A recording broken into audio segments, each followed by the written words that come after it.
میں آپ حضرات کے ساتھ ایک افسوسناک خبر شیئر کرنے لگا ہوں۔ آج باجوڑ کی سرزمین پر بعد نماز ظہر جمعیت علماء اسلام کا ورکر کنونشن جاری تھا، اور پوری دنیا جانتی ہے کہ جمعیت علماء اسلام پاکستان میں ایک پرامن سنجیدہ سیاسی جماعت ہے۔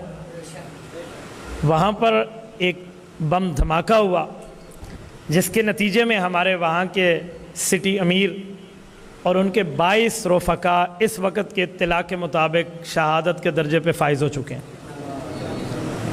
انا للہ و انا الیہ راجعون، ان للہ ما اخذ ولہ ما آتا وکل شیء عندہ باجل مسمى۔ اور 70 سے لے کر 100 کے درمیان علماء اور کارکنان زخمی ہیں۔ میری دعا ہے اللہ تعالیٰ شہداء کے درجات کو بلند فرمائے، اللہ ان زخمیوں کو صحت کاملہ عاجلہ مستمرہ دائمہ عطا فرمائے، اور رب کریم ہمارے حوصلوں کو مزید مضبوط فرمائے۔